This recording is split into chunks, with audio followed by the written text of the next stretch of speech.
तर नमस्कार मित्रांनो, आपण इथं आलो लातूरमध्ये आणि हार्मोनी अकॅडमी. प्रत्येकाला माहिती आहे की RRBचे ग्रुप डीचं पेपर चालू आहे आणि ग्रुप डीचं पेपर जे आहे ते 24 तारखेपर्यंत शेवट पेपर आहे. आणि इथं ह्या अकॅडमीवर बघू शकता आता कशाप्रकारे पेपरचे 3 शिफ्ट आहेत. पहिली शिफ्ट, दुसरी शिफ्ट आणि तिसरी शिफ्ट. आता मी जे आलेलो आहे त्या एका मित्राला घेऊन तिसऱ्या शिफ्टला आलेलो आहे.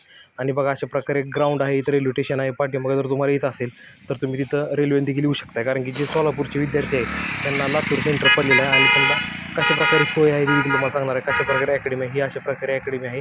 आणि आतमध्ये मोठ्या प्रमाणात हॉल आहे, प्रत्येक ठिकाणी PC आहेत. आणि बघू शकता की हार्मोनी अकॅडमी. आणि आता विद्यार्थी रांगेमध्ये चाललेत. अशा प्रकारे डॉक्युमेंट व्हेरिफिकेशन म्हणजे तुमचं काय काय लागतं मला सांगणार आहे. तर मित्रांनो, तुम्हाला कंपल्सरी 2 फोटो लागणार आहेत. आधार कार्ड, ID कार्ड म्हणजे आधार कार्ड तुमचं लागतं किंवा पॅन कार्ड असलं तरी चालतं. आणि त्यानंतर तुम्हाला जे आहे तुमचं ॲडमिट कार्ड, कलर प्रिंट किंवा साधी प्रिंट जरी आणली तरी चालते. तर ह्याच्या अशासारखे विद्यार्थी, बरेच प्रकारचे विद्यार्थी कसं आहे, कारण की केंद्र शासनाची नोकरी असल्यामुळे प्रत्येक राज्यातून विद्यार्थी फॉर्म भरत असतात.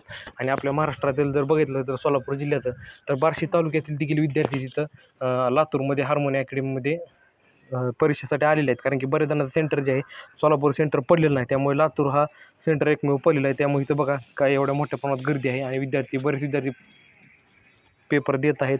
आणि बऱ्याच जणांना मार्क चांगल्या प्रकटत आहेत, कारण की विषयामध्ये कसं आहे तर 3 सब्जेक्ट आपल्याला निवडा येतात: मराठी, इंग्रजी आणि हिंदी. ज्याला ज्या सब्जेक्टमध्ये पेपर सोडायचा त्या सब्जेक्टमध्ये सोडू शकतो. अशा प्रकारे पूर्णपणे माहिती बघण्यासाठी आजच आपले यूट्यूब चॅनल सबस्क्राईब करून ठेवा. धन्यवाद.